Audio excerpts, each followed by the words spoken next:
Hello, welcome to Live Your Own Way with me, Lucy Gleeson Interiors, chatting homes, life and inspiration with my very special guests.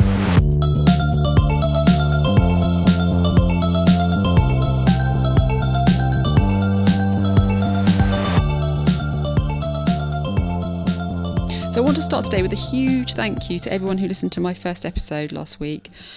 Very first one, and it seems to do really well, so I really appreciate it. Today I'm chatting with Laura Jane Clark, who is an architect and TV expert on BBC2's Your Home Made Perfect, which is just a brilliant show. We're also going to be talking about her new website, Siren Sisters, which is to support diversity in the industry, and about some of her really incredible projects. Hi Laura, how are you? Hi, very good. How are you doing, Lucy? I'm very well, thank you. Thanks for talking to me today. You're in Glasgow, aren't you? Is that where you're based? Yes, so just outside Glasgow, but my office is down in London. So all my work is down there, but I commute back and forth on the train. So what made you move up to Glasgow? Because you were based in London before, weren't you? Yeah, basically house prices. So I converted some old underground toilets in Crystal Palace a few years back, and I was living there. And I tried to buy an old pub on the corner of Crystal Palace. And at the time, I got my business plan accepted by the bank. I got the offer accepted by the estate agents, but then we were gazumped by headers, and it is still empty. Oh dear. I know, and they've put flats in the top floor flats, but the actual ground floor, the bit that's on the street, is still empty and decaying, and it's very depressing. Such a shame. Yeah. It was really, because you had this kind of grand vision of redeveloping the top floors and turning them into flats that would then pay for the rest of the development of this pub, and turn it into some kind of independent cinema that would pay for itself, basically. So a kind of self-funded proposal, which I was super excited about. But yeah, because I'm by greedy developers.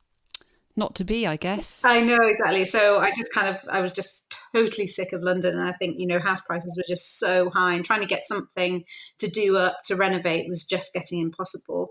So, and I always wanted to come back to Glasgow because I was born in Scotland. I didn't know that. Yeah. And I studied up here. I went to the Macintosh school up here. So it's where my heart is. Yeah, it's a great city. I completely agree with you. So tell us a bit about your place up there, because obviously anyone listening can't physically see it. What's it like? And did you do it up yourself? Yeah, so it's an old Georgian house, and we found it kind of by accident, really. I was looking for somewhere to do up, and I'd been, for years, I was a complete nightmare. Anywhere we'd go, I'd be like, I want to buy this. I want to buy Italy, thingy down in the rural sticks of Scotland. I was just we can buy that. I can do this and this and this. Drove my husband completely insane. And then we were looking for a place, a point that we were going to go and speak to farmers to see if they had any bits of land that that was either covered in trees or just really slopey and steep that they couldn't really use. And then I found this place, and it was massively out of our budget. So I didn't see it for a good 6 months. And then I was, it's a very long story. Oh no, go for it. I want to hear it. Yeah. And then I knew that there was this big castle for sale just down the road. So I upped my search parameter to 1 million. And this came up, and I was like, oh my goodness. And it was about 300. And again, way over my budget. Right. But it came up, and I just completely fell in love with it. And we came to see the house, walked around the gardens were massive. But it was completely derelict, and it was empty for about 5 years. Wow. And nobody put an offer in it because the whole thing was there was a huge, massive dry rot problem. The whole place was mouldy. It was just absolutely rancid. But I was like, that is my house. Yeah, but I suppose with your experience, though, it's something that you could handle quite easily, isn't it? Yeah, I mean, I'd never done anything quite so big, but before then, we'd bought a tenement flat in Glasgow, on the south side of Glasgow, as a repossession again. So again, it had been empty, and it was incredibly inexpensive, massive big 3-bed for 80,000, Wow. Yeah. That's very different to London, isn't Yeah, it? totally. So as a self-employed person, it kind of made it a lot more viable. So we did that up and we did it ourselves. So I designed it, and then we had obviously the structural work by a builder. And I designed this really beautiful timber bathroom because we had some old reclaimed teak from one of my pals who'd ripped it out of an old school floor. So we'd stripped all that down and had these beautiful teak slats. So I designed this bathroom around these teak slats. And I remember the builder going, well, we've got the best chippy in Glasgow, Laura, and if he can't build it, then nobody can build it. And he can build it.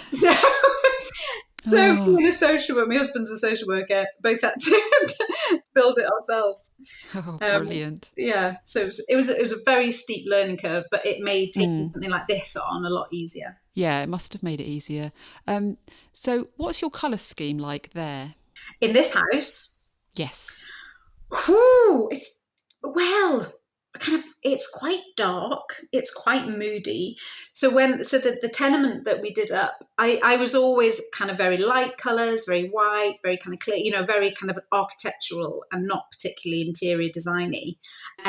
But when I did the tenement up, and my mum and dad's house is all very kind of white and clinical. So I've just kind of, that's how not clinical, but that's the kind of look that I've always gone with. Sure. And then, so when we did this tenement, there was this peach velour wallpaper. Oh, I was scraped. Okay. I know, it was incredible. It was kind of beautiful, but it was kind of gross. Yeah. And it was like covered in like grease, goodness knows when it was put on. Yeah, I'm just trying to imagine this wallpaper. Was it very tactile? Very tactile, very peach, with like kind of floral patterns in it. And I mean, it's, like you're kind of looking back in this day and age, this kind of kitsch day and age. I'm like, it's actually quite attractive. But it was pretty repulsive. So I took that off, and actually it came off really easily, and it revealed the red painted plaster, the original painted plaster underneath, with the Victorian stenciling and all. It was absolutely beautiful.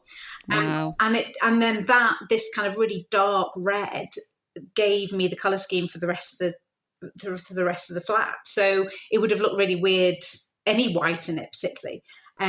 So that's when I discovered the Dulux Heritage colour scheme that I'm completely addicted to. And just went really dark, and it was kind of, it was quite zeitgeisty, it was the kind of bare walls and things. You kind of do something, you're like, wow, this is really interesting, and then you look through Elle Decoration and you're like, oh, they've done it, oh, it's here as well.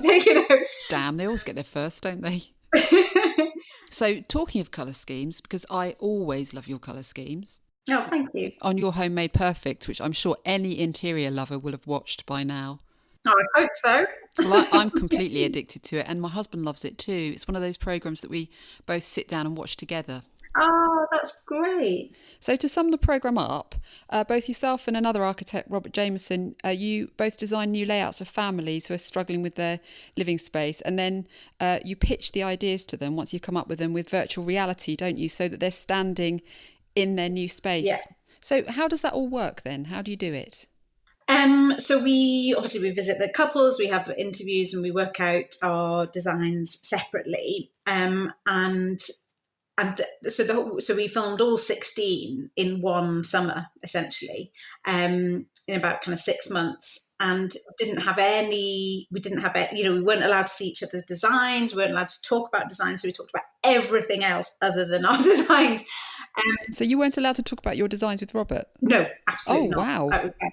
And because we were doing so many, we did, several at the same time. So we'd take these long taxi journeys, me and Robert and the crew in the car, and stopping at service stations, getting a bottle of wine in the back. We just had a ball. The only thing we didn't talk about was our own designs. That must have been really hard when you're spending so much time together. Well, yeah, and I think it was interesting because we come from such different kind of backgrounds. I've worked for myself for, got 20 odd years now, and, been on my own for, I've done my own practice for 12 years. So kind of started on these kind of, like domestic scale work. Yes. And so, it's kind of what I'm totally used to. And he's slightly different. He comes from, does kind of lots of other, kind of bigger, grander stuff. So it was and has done lots of traveling and all that kind of stuff. So we just had such an interesting kind of dynamic of our designs, a total different way of looking at the designs. Well, they are completely different, aren't they? Do you think you and Robert have taken inspiration from each other? Do architects do that generally? Absolutely. And I think it's a funny profession. And I don't know whether it's the same in interior design particularly, but it's quite a arrogant kind of closed shop kind of thing. And,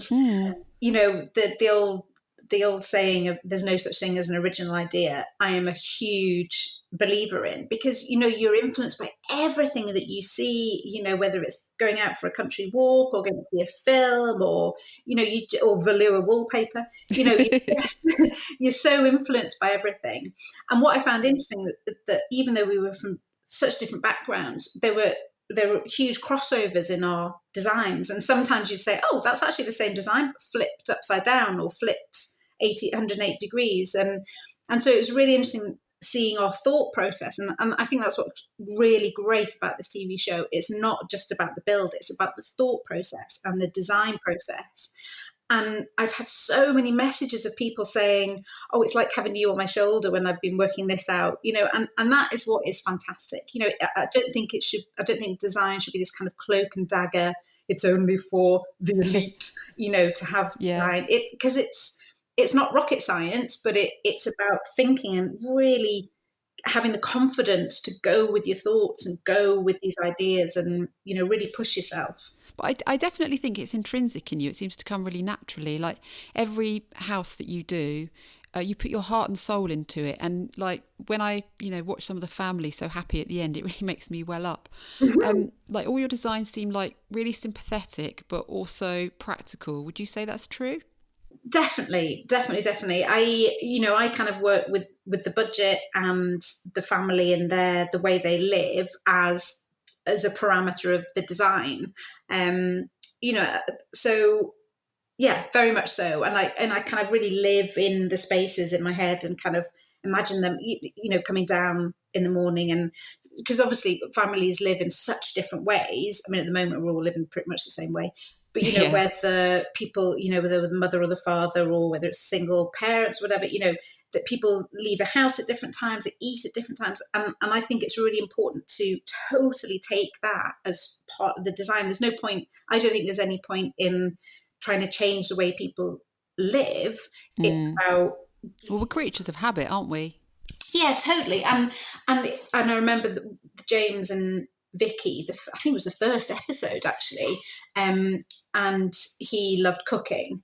And our initial meeting, it was just all about his kitchen. It was just kitchen.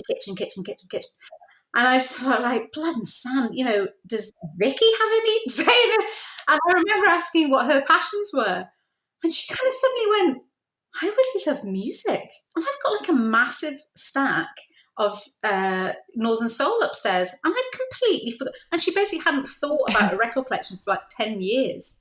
Yeah. So, and it was about kind of making a space for her and making the kind of the whole thing work so that you carve out space for people. You make them, and it's not a question of like having a separate room, but you kind of create niches.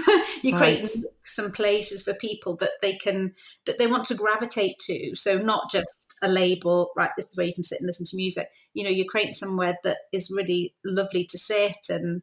Sure. So yeah, and I think that's really fundamental to the way I work. So how do you get a family or a couple to reach a compromise when you're working on a project?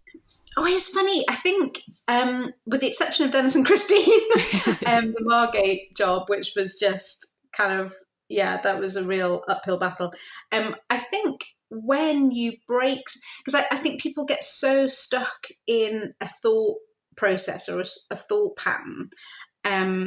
So like, some people will only want practical, some people only want whatever.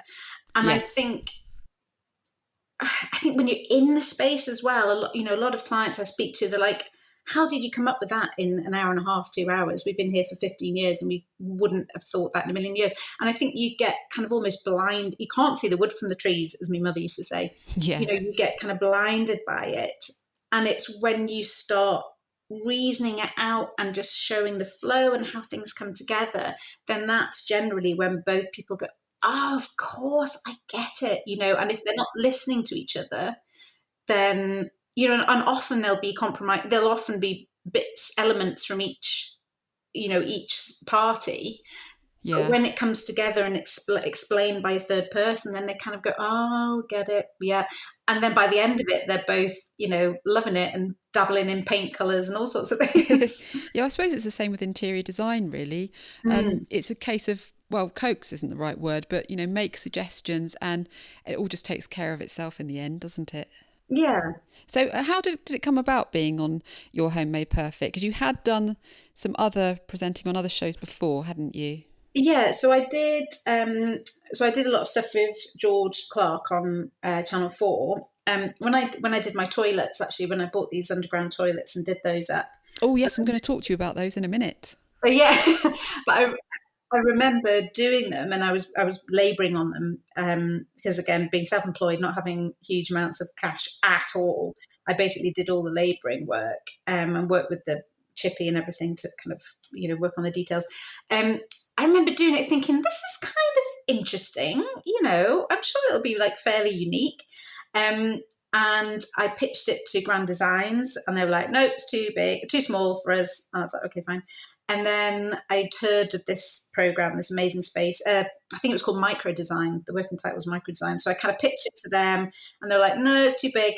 So I just kind of gave up, really. And then a couple of months later, once it had finished, the production manager, the producer of Amazing Spaces, lived in Crystal Palace, and she came knocking at my door and said, oh, we'd love to feature it. But it was all finished. So the design, obviously the title of the show became Amazing Spaces, and I met George. And I don't watch that much, or I didn't used to watch that much TV, and certainly I'm not a big, massive Grand Design, I'm not, don't kind of love those kind of shows. I love to hate them, to be honest, or I hate to. Oh no, I do know what you mean there. Yeah.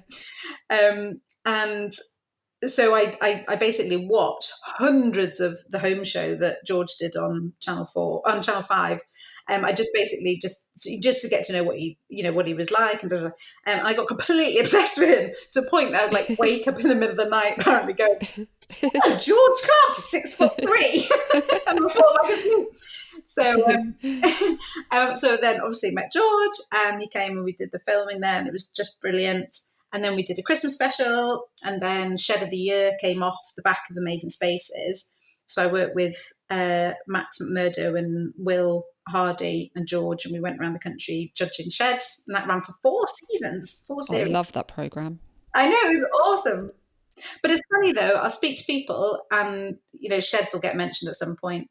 And I was like, oh, right, yeah, no, I was one of the judges on that. And a few people have said, what, there was a female judge on Shed of the Year?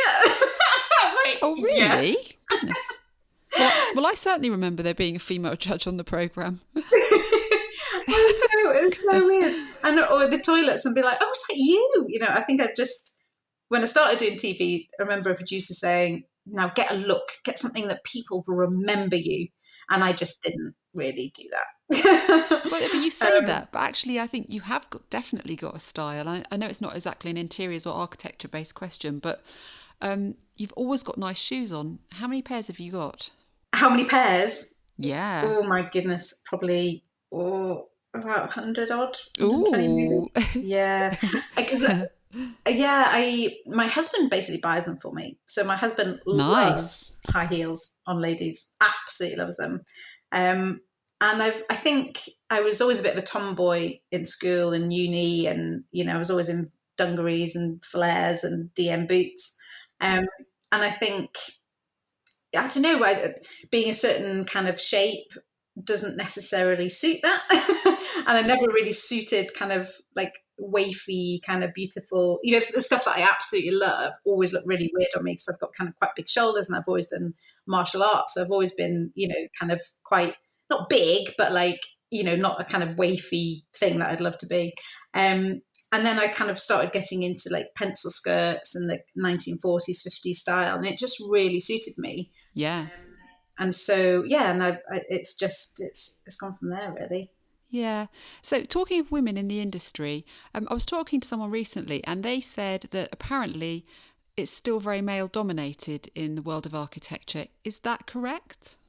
Yeah, it's very, very male dominated. I don't know the actual statistics, but I remember the dropout rate in uni was quite high for the women. And yeah, I don't know the system, but it's very, we're like hen's teeth to be fully qualified and practicing, because I think, you know, life gets in the way and all that kind of stuff. Yeah. But I kind of think it's 20%. I've got this percentage in my head, 20%, but that might be completely wrong. Yeah, that is quite low, isn't it? Yeah, and so I've set up a website called Siren Sister. Oh yes, getting all the architects, interior designers, TV stylists, everybody together on one platform. Just because, you know, there's such a lack of diversity and lack of female voice on, especially kind of interior and architecture shows. And I remember somebody had written, the only one criticism I got, somebody was like, "Why are you just concentrating on women, Laura?" And I was like, yeah, well, it's a good start though, isn't it? Well, exactly. And I'm a woman, you know, it's my kind of specialist subject. Yeah. But then I thought, well, how many other women architects are on TV at the moment? And I couldn't think of one, apart from Gabrielle Omar, who I adore. And she's on The Apprentice, and she's done DIY SOS, but it's not been aired yet. So that was the only other qualified architect I could think of. So that is why we need more women on TV. Well, I have to say, though, I think it's a very altruistic thing for you to have done. Having worked in TV myself for a long time, and I know how competitive it can be. So for you to have stuck your neck out like that is very much appreciated. And I think it's really inspiring. Well, I think it's really important. And I remember doing Shed of the Year and just being so kind of like, this is so white and it's so male. And I just couldn't quite get my head around it. And I remember speaking to a few friends, just one of my pals who's in events organisation, Wes, I was kind of like, what? And I knew that he had a shed, and I was like, Wes, you have to get on this. We need your face on Shed of the Year. We need diversity on Shed of the Year. Yes. And he would always be like, well, you know, the time will come, you'll be able to, you know, just get your platform and then do something with it. And that's basically what I've done. So, and I'm not a point, I love doing TV, but it's not my life. Right. So I think I kind of realised that actually it's not about kind of tokenism. It's not about, well, how are we going to support each other? It's actually, well, there's no platform other than kind of agencies, which is a different kind of fish, that's saying, look at all these women, we're all fabulous. You know, it's just like an introduction thing. And I suppose it's potentially doing myself out of further TV work, but I'm not bothered. No. I'd rather that female voice, that diverse female voice on TV, because I'm not, you know, it's not something that I am desperate to do. I'd rather go, oh, look, there's Tara. Oh, look, there's Lucy. Oh, my goodness. You know, that's what I want. Well, it's very nice of you to do it. And, you know, I kind of feel the same, really. It's just good to support everyone, isn't it, really? On a completely different note, how long does it take to train to be an architect? It takes longer than training to be a doctor, doesn't it? Yes. Yeah. So it was 7 years. Well, it's kind of 7, 8 years. So you do 3 years in uni. And then a year as a kind of assistant, and then another 2 years in uni, and then another at least 1 year as a trainee before you do your final exams. So obviously you get paid in those 2 in between years, and I worked on a building site when I was a student to get cash in as well, and also get a bit of experience. So it's a long slog, and I didn't come from a design. Well, my parents were very much into design, but I didn't come from an architectural background at all. Yeah, because you wanted to be a surgeon originally, didn't you? Yeah, so my dad was a surgeon, and used to take me to, like the blue light runs, and take me into hospitals, and we'd always, every Christmas we'd be in hospital, meeting the patients and everything, and we'd go in a lot, and it was great, and I absolutely loved it, and I just thought that was what I was, my whole life I always thought that's what I wanted to be, until I was about 16, and I kind of realised, actually, I just want to be like my dad. I don't actually want to be a surgeon, but my dad is such an incredible man. And so it all kind of fell apart, really. So I was doing all my A-levels to be a doctor, and yeah, it all changed. Yeah. So let's talk about the lavatories. Was that your first home project after qualifying? So how did it come about? Well, I lived in Southeast London, so I moved from I did my last year in Ireland, and then I moved to London, to Southeast London, and I managed to get one of the last self-certified mortgages in existence before the crash. So I managed to buy this incredible flat and get lodgers in. So that was the making of me, really, because if it wasn't for that, there was no way that I would have got on the ladder at all. And now, if I was in the same position now, it's impossible to get a mortgage as a self-employed person. So I was incredibly fortunate to get that. So I was living in this house, and it was it's fine. I was kind of doing it up a little bit, but it was fairly fine. And I remember I used to go to Crystal Palace and just walk around, and I walked past these old, kind of grim looking old toilet block, and they were like painted brown, loads of graffiti. But I remember looking at the skylights in them that were on the pavement, and I realised they were actually quite big, because you could see obviously the outline of the skylights. And I got slightly obsessed with them. I get kind of obsessed with things and just can't let it go until, it's a total no-no, or, I kind of get there in the end. So I got completely obsessed with toilets and managed to get the council to let me in, which took ages because they're in a weird part of, they were like a corner of loads of different boroughs, and nobody knew who owned them. I mean, it was like just a nightmare. At this point, we're friends saying, "What are you doing, Laura?" Yes. And my boyfriends are like, I went through about 4 different boyfriends. But I basically came with these toilets. So we eventually got in, and I remember the caretaker, Mike, who stayed with me. In fact, he came to the opening party. He was there the whole 7 years I was trying to get these things. He came down with a couple of keys, and we just hopelessly tried this padlock. In the end, we just had to break open the crowbar. So we went down, and most of the skylights were kind of broken and covered up. So it was really, really dark, and there was so much litter in there, because you're right next to chicken shops and things like that, and little, a corner shop. So there was loads of rubbish and litter and chicken bones. It was minging. But through the gloom, I could see, and I can see it now, I can picture it now, I could see these Art Deco urinals on one wall, and it's really high. It was about 2.8, 2.9 ceiling height. Oh, incredible. Waffle ceiling with the skylights. And I was just like, this is such an incredible space. So there's the gents, and the ladies was almost completely pitch black and pretty spooky. So I eventually went down and measured them up, and then started working on some plans. And went about buying them from the council. But it literally took me years, because there was so much red tape. And one of the head of Lambeth at the time was really pro me renovating it, and really pro micro regeneration, everything, and pro women. It was brilliant. And then that helps so much, doesn't it? And he was replaced by this guy that was like, nah, You're not you're not doing anything with them. It was a bloody nightmare. Yeah, I bet. God. So do you still own it now?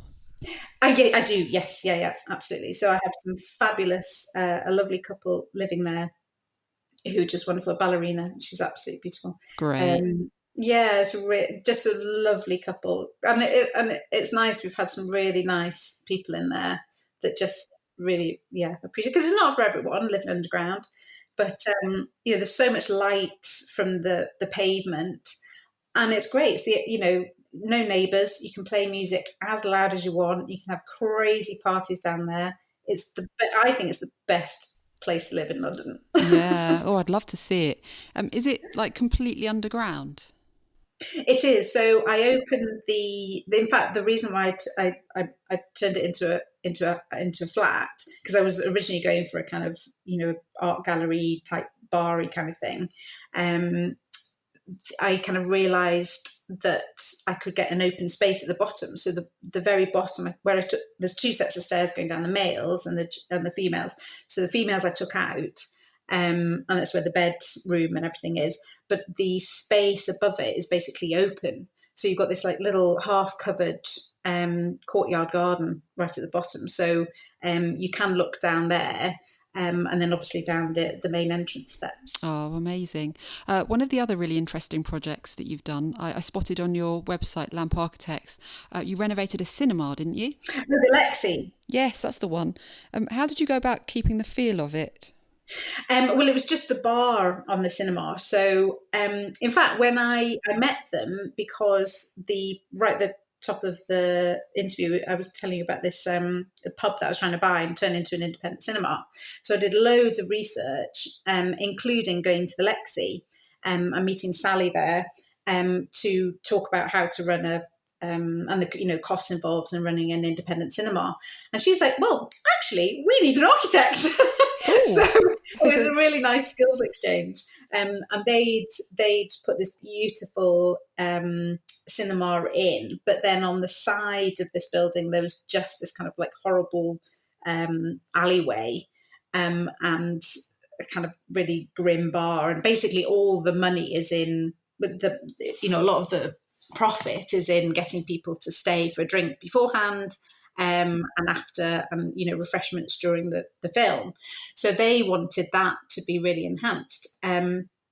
So and get an accessible toilet in as well. Okay. Right. So that was the remit. So I designed this like enclosing this alleyway with skylights, and then creating this kind of gallery space with and I kind of designed with my husband, and we actually made them, designed these picture frames that sat on the wall that opened up into little tables and chairs. Oh. So they looked like either picture frames, or you could open a few of them up or open them all, and then right up into the bar. And we ended up building it with the builders, doing all the carpentry work, using lots of reused materials. It was a really exciting project. It nearly killed me. Yeah, I bet it did. But speaking of which, actually, I have heard you say before that you like to get involved in every aspect of the process with your work. Would you say that's a really important thing for architects and interior designers, to be hands-on with every part of it? Definitely, absolutely. And I think the kind of the building side of it for me was really fascinating. So as a student, I remember just thinking, because I didn't do that well as a student, because I didn't come from that kind of architectural background and that kind of knowing what all these big long words were. I really struggled. And what I wanted to do was work on a building site. So I thought, well, I can't turn up as a young woman, not now, but then as a young woman, turning up on a building site, expecting builders to listen to me, or expecting to have a conversation with builders when I had no idea how to build a brick wall. So I thought it was really important. And I don't know why. And my next campaign is to get all architects on building sites, but that's another story. I just don't know why. I think it's a great idea. And I kind of wonder, now this is a bit of a kind of leap, but I do wonder if this kind of arrogance that you associate with a lot of architects comes from a lack of understanding of how to build. So rather than, because I respect builders so much, because it is such a hard job, that they do. It's so hard. And they are generally really helpful and full of wisdom, aren't they? Well, definitely. And I remember doing this stuff and just thinking, and it's very, it's really obviously labor intensive, and it's quite it's very repetitive. And my respect for builders is just infinite. And I think there's a kind of mismatch of respect between architects and builders. Architects don't know what builders do, and builders don't know what architects do. And so and I think that then comes across as they just get cross with each other. And I think if every architect did at least a month on a building site, the world would be a better place. Well, I don't know about that, but the building world would be a better place. Well, I have to say, I would love to see that. Yeah. So have you got any advice for anybody who might be looking to buy their first place, to get on the property ladder, good areas to choose and things to look for generally, good or bad? Yeah, I would definitely go for a repossession. That's basically all I ever buy because I can't afford anything else. So repossessions are fantastic, and you often get a steal. I mean, we got this house for a steal because I think people are scared, or especially when there's any form of rot or any form of mold, people get a little bit nervous about it. And it's a huge leap to take, and you do need some kind of knowledge, but it's amazing what you can learn, especially about renovation, from specialist companies and suppliers and YouTube. The amount of stuff we learn on YouTube. And if you have time, then, and you don't mind living in, the amount of times I've lived on site and you had a bucket for a flush and, cleaning your teeth with cold water, not the same bucket, cleaning your teeth with cold water, but if you're willing to do that, then you can get a real steal. Oh, that's good advice. Now, in terms of your career, where do you see yourself heading over the next 10 years or so? Because obviously you've got so much experience at what you do. And then there's the TV work, which, I don't want to sound like a sycophant or anything, but I do think you deserve your own show. You're great. Oh, thank you. Do you see yourself heading that way more? I kind of do, really. But I mean, getting back into TV, because I after Ugly House, I did Ugly House to Lovely House as well. And after that, I kind of really fell out with TV, the whole TV world, and then was chasing to do Your Home Made Perfect. And eventually I was like, all right, okay, I'll think about it. And it was the best decision I made, to be honest, because I think Remarkable as a production company are just fabulous. And but I am not keen to just do anything TV wise.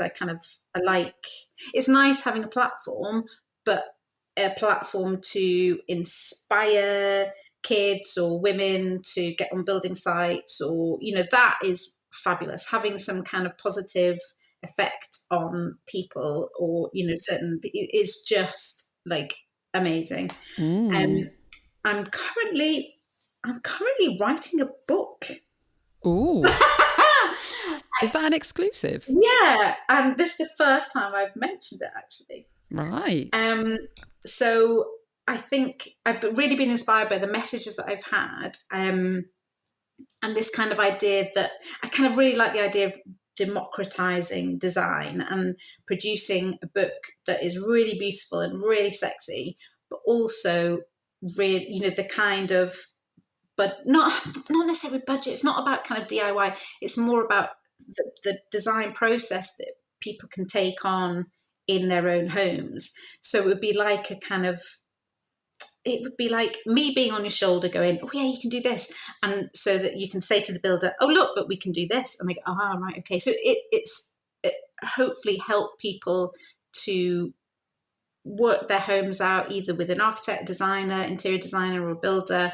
It will be like an extra tool, an extra resource. So it's like an advice book, but with lots of sexy pictures in it. Yeah. Oh, it sounds fantastic. So I'm going to let you get back to your work soon, but I've just got one more question for you, because I know that you're a big fan of Prince, as am I. Amazing.